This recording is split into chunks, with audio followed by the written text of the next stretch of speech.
Sudah sampai kepada bab baru ini, faslun fil i'tikafi.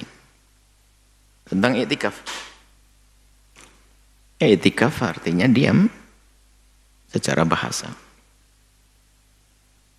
Kalau maksud i'tikaf secara istilah adalah diam di dalam masjid dengan niat tertentu. Diam di dalam masjid dengan niat tertentu. I'tikaf adalah sunnah. Wal i'tikafu kata Imam Abu Suja rahimahullahu taala nafa'ana Allahu bihi wa bi ulumihi wa bi ulumi masyayikhihi wa talamidatihi fid dharain amin. Beliau mengatakan wal i'tikafu, dan i'tikaf itu adalah sunnah mustahabbatun yang sangat disenangi oleh Allah. Sunnah maksudnya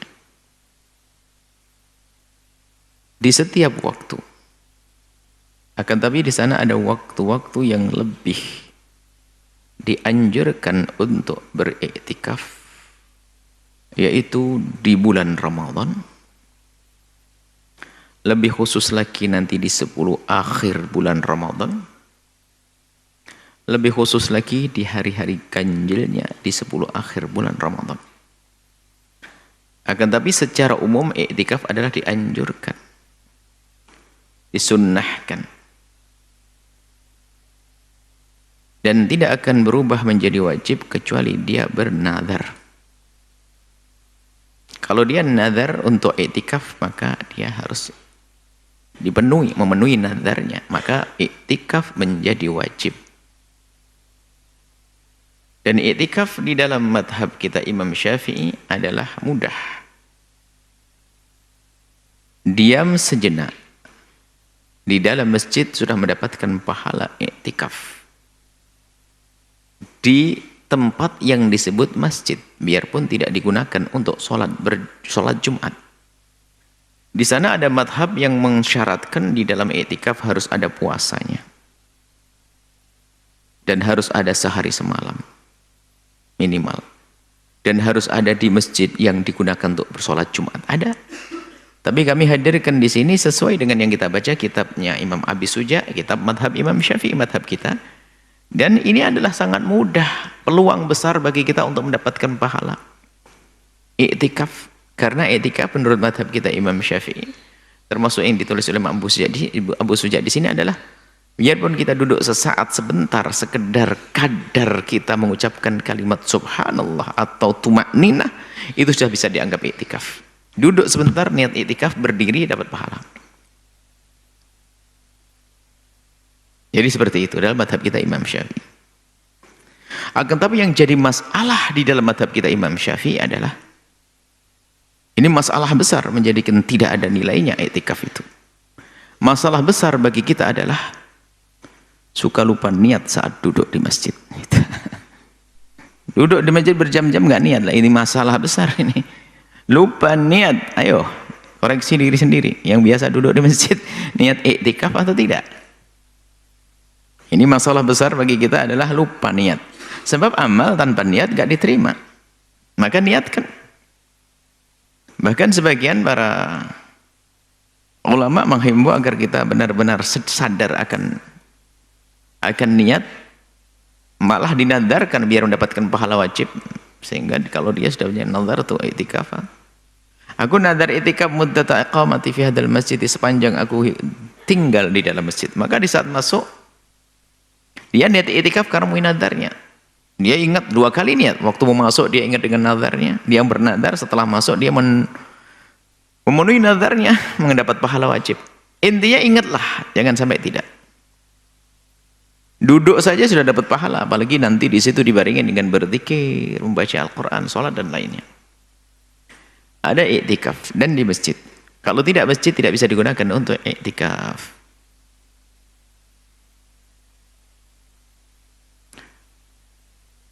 Walahu syartani, syaratnya 2. Pertama an-niyatun, niat.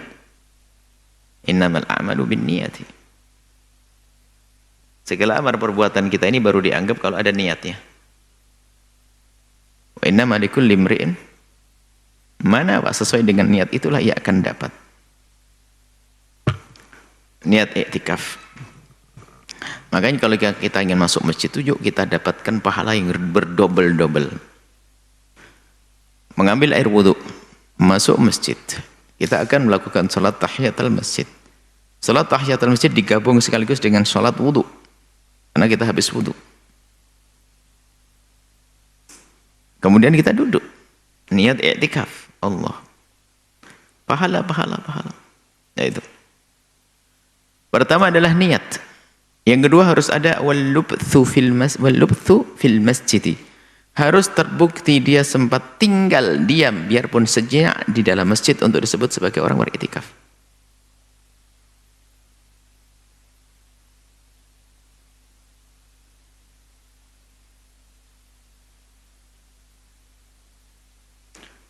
Kemudian wala yakhruju minal i'tikafi al-mandhuri.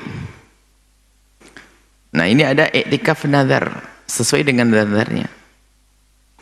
Misalnya kalau dia nazarnya adalah tidak pakai batas waktu, ya paling ringannya i'tikaf sudah memenuhi nazarnya. Misalnya aku nazar i'tikaf di masjid ini, sudah dia masuk duduk sejenak keluar sudah dianggap sebagai orang yang memenuhi nazarnya. Cuman ada orang nazar, kalau aku begini aku nazar i'tikaf sehari semalam, oke, maka dia harus sehari semalam dan berurutan, nggak boleh diputus. Atau gini, aku i'tikaf 3 hari di situ atau bagaimana 2 hari. I'tikaf dengan beberapa hari, bukan hanya sesaat. Jadi pakai penentuan waktu, maka karena dia menentukan waktunya nggak boleh diputus. Harus terus ada di masjid itu i'tikaf sampai waktu yang telah ia nazarkan, ia rencanakan harus terpenuhi. Tadi siang saya sampaikan setidaknya ada 5 bagian yang kita fokuskan dalam Ramadan ini. 5 aja konsen. 1 amalan siang, ingat ya. 2 amalan malam. 3, 4, 5 menyertai siang dan malam. Yang amalan siang disebut dengan apa tadi? Siam. Dimulai dari fajar, kemudian berbuka di waktu maghrib. Dalilnya Quran surah ke-2 Al-Baqarah ayat 183, siamnya waktunya di ayat 187. Kemudian kemuliaannya kalau benar ditunaikan maka akan menghasilkan ampunan Allah Subhanahu wa taala. Man shama ramadhana imanan wa ihtisaban ghufira lahu ma taqaddama min dhanbi. Amalan malamnya disebut dengan qiyam. Tadi yang baru ditunaikan. Salatnya disebut salatul lail, cara penunaian rukun dan syaratnya disebut dengan qiyam, sifatnya disebut dengan apa? Tarawih. Nah, yang menyertai siang dan malam ada yang pertama itu amalan harta. Oke. Amalan apa? Harta. Harta itu sifatnya material.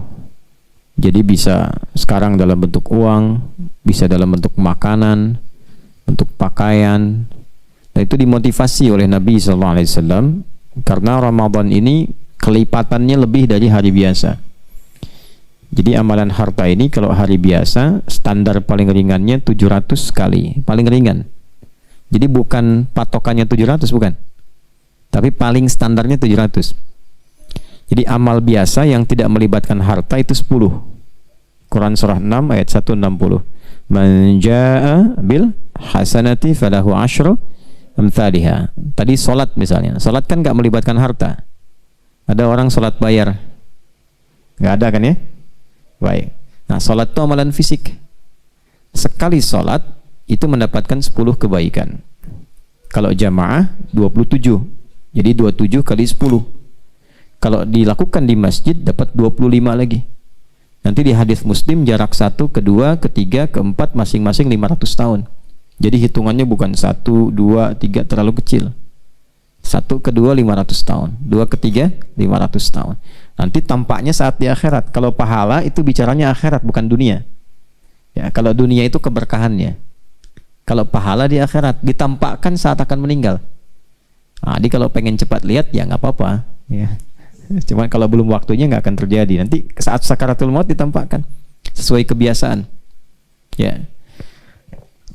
siapa yang melakukan perbuatan yang bernilai pahala, perbuatan bernilai pahala disebut hasanah namanya, ya kan? Nanti hasanah itu kalau dikerjakan di dunia ditampakkan di akhirat. Karena itu kita sering berdoa supaya dunianya jadi hasanah, di akhirat muncul hasanahnya. Ya, apa doanya? Rabbana atina fid dunya hasanah wa fil akhirati hasanah wa qina adzabannar. Itu ada di Quran. Surah kedua Al-Baqarah ayat 201. Paling kanan bawah di mushaf. Wa minhum may yaqulu rabbana atina fid dunya hasanah wa fil akhirati hasanah wa qina. Nah, salat itu disebut hasanah. Salat itu hasanah. Di saat dikerjakan di dunia dituliskan pahalanya, di akhirat ditampakkan saat dihisab. Dari mana taunya? Quran surah 11 Hud ayat 114. Aqimis salata tarafain nahar wa zulafan minal lail innal hasanati yudhibnas sayyiat. Jadi semua jenis salat namanya hasanah. Itu amalan fisik. Nah, kalau sudah amalan harta, standarnya berubah dari 10 jadi 700.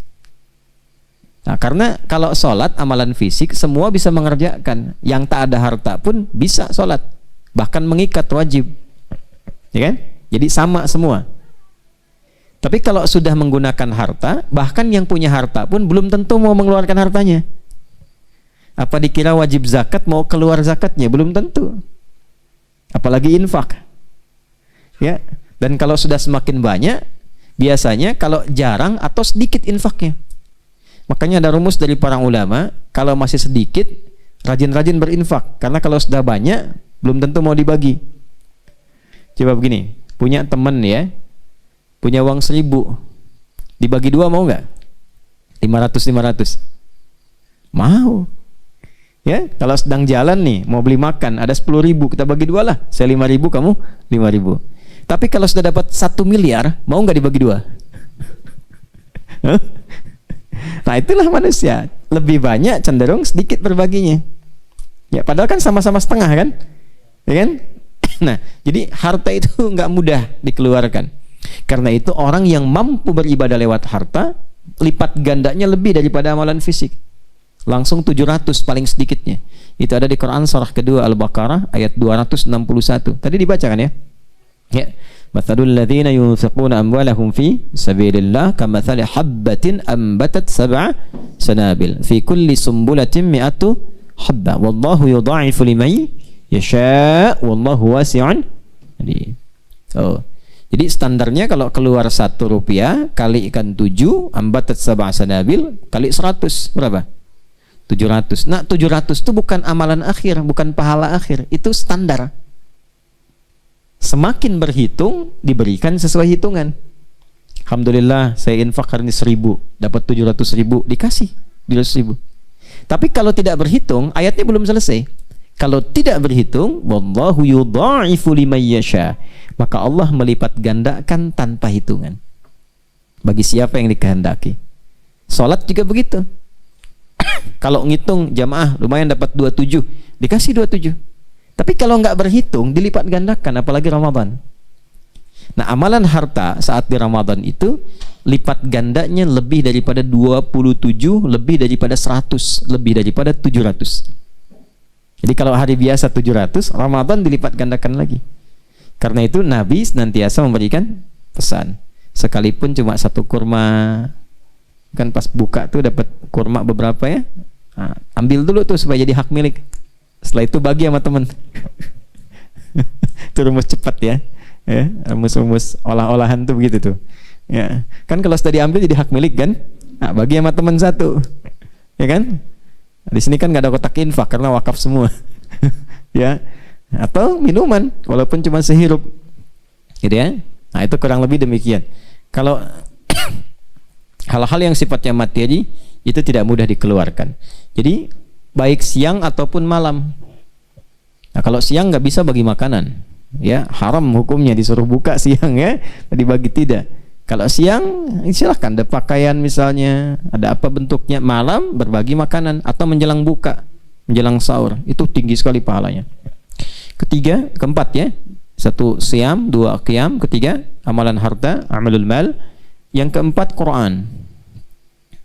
Quran. Orang yang tidak bisa berinteraksi dengan Quran saat Ramadan seakan-akan tidak mendapati Ramadan secara sempurna. Karena di Al-Quran Ramadan sendiri disebut bulan Quran. Itu langsung praktek tuh. Amalan. Alhamdulillah. Jazakallah khair. Nah ya. Baik. Quran surah ke-2 ayat 185, Syahrul Ramadan alladzi unzila fihil Quran. Saking pentingnya Quran, langsung dicontohkan oleh Rasulullah. Nabi Muhammad SAW itu paling sedikit selama Ramadan khatam Quran 1 kali untuk menunjukkan interaksi. Ya. Nanti ukurannya itu ukuran banyak jadi relatif. Kalau sebelum Ramadan nggak pernah ngaji, ya selama Ramadan dapat 1 lembar, banyak kan ya untuk orang itu.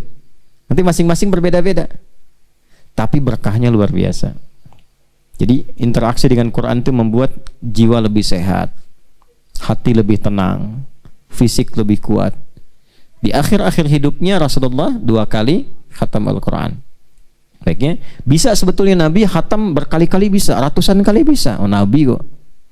Nah, tapi kenapa mencontohkan sekali supaya tidak memberatkan umat? Yang penting ada interaksi dengan apa? Al-Quran. Imam Syafi'i itu selama Ramadan 60 kali.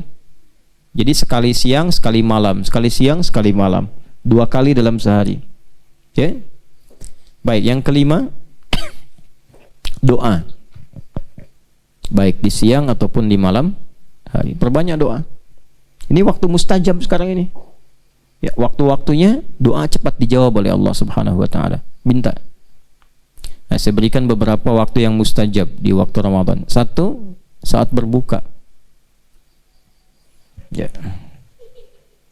Berbuka, bukan barbuka. Barbuka main kendang, tak ya. Saat berbuka. Apa dalilnya? Hadis Nabi sallallahu alaihi wasallam dari sahabat Abu Hurairah radhiyallahu taala anhu. Thalathatun la turaddu da'watuhum. Ada 3 golongan yang doanya cepat dikabul. 1, al-imamul adil, pemimpin yang adil. 2, as-shaima hatta yuftira. Orang puasa sampai dia buka. Ya. Yang ketiga, da'watul mazlum, doa orang yang terzalimi. Nah, orang puasa itu sampai buka itu mustajab doanya. Sampai buka, puncaknya saat buka. Hadis kutsinya berbunyi begini. Ya. Yatruku ta'amahu wa syarabahu wa syahwatahu min ajli. Orang puasa itu kata Allah, aku istimewakan karena dia meninggalkan makan, minum dan syahwatnya dilakukan karena aku. As-siyamu li wa ana ajzi bihi. Orang yang puasa ditunaikan ikhlas karena aku, kata Allah, maka aku akan berikan berlipat-lipat balasan kepadanya. Nah, balasan di dunianya itu berupa pengabulan doa. Cepat dikabulkan. Ya. Gini. Kalau Anda punya asisten rumah tangga di rumah, diatur jam kerja. Tuh teman-teman nih di sini nih, Pak Daniel ngawasin nih. Jam kerja jam 8, berhenti jam 4. Ada yang jam kerja jam 6 udah kerja. Tuh. Sampai jam 6 lagi. Kira-kira nilainya plus atau enggak? Plus. Terus dia datang misalnya, Pak, mohon maaf Pak, saya mau kasbon Pak. Enggak banyak. 500.000 anak saya mau daftar sekolah. Kira-kira kalau kita mendapati yang demikian, kemudian posisi kita punya lebih daripada itu, diutangin atau dihadiahkan? Hadiahkan. Nggak usah minjem nih 1 juta. Kenapa? Karena dia melakukan lebih daripada yang standar. Ada orang biasa makan, biasa minum, tiba-tiba dia puasa karena Allah. Maka kata Allah jawabannya apa? Ya, apapun yang dia minta aku berikan. Nah, itu puncaknya saat buka. Jadi kalau lagi buka itu jangan semua difokuskan pada bukaan. Kumpulin semua, mana ini pop mie, ini buah, kumpulin semua tuh. Ya. Dan ingat, doa Allahumma lakas sumtu dan dhahabat dhama itu doa pengantar, itu bukan doa pokok, itu doa pengantar. Ya, jadi kita kayak mau nagih sesuatu tapi dengan cara yang halus. Allahumma lakas sumtu wa bika amantu wa ala rizqika aftartu bi rahmatika ya arhamar. Ya Allah, Engkau perintahkan aku puasa sekarang. Engkau perintahkan aku beriman ya Allah. Engkau berikan aku rizki untuk buka, aku buka sekarang. Dan dengan rahmatmu aku minta kepadamu. Nah, antum mau minta apa? Sayangnya antum gak minta, malah langsung makan. Ada kan? Sama dengan zahabat dhama itu begitu. Zahabat dhama wabtallatil uruqu wa thabatal ajru. Insyaallah, ya Allah, hilang nih haus. Ya kan? Basah tenggorokan. Tetaplah pemberianmu saat ini. Apa yang diberikan? Kalau antum nggak minta, ya nggak diberi. Lah kan? Makanya kalau sudah buka itu doa yang tadi batalkan sejenak, langsung doa. Minta apa aja? Ya, minta yang baik-baik, jangan yang aneh-aneh. Ya, minta yang maslahat dunia dan akhirat. Nggak apa-apa, minta rezeki, minta. Nggak apa-apa. Minta lunasi utang, minta. Nggak apa-apa, minta aja. Minta, nanti lihat bagaimana hasilnya. Tapi puasanya mesti benar. Ya, haus, wah kumur-kumur biar seger. Pakai sirup kumur-kumurnya. Batal. Wudu pakai sirup.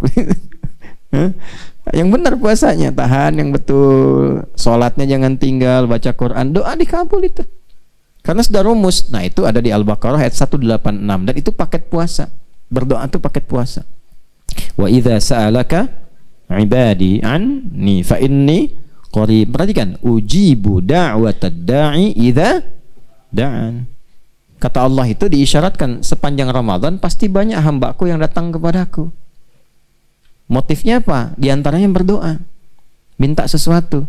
Sampaikan Muhammad SAW pada mereka, optimis. Kata Allah, bahkan aku akan kabulkan. Kalau dia minta, aku kabulkan. Cuma syaratnya, falyastajibu li wal yu'minu bi la'allahum yarshudun. Kalau aku minta, respon juga. Jangan kita minta pengen cepat dijawab, Allah minta nggak dijawab-jawab.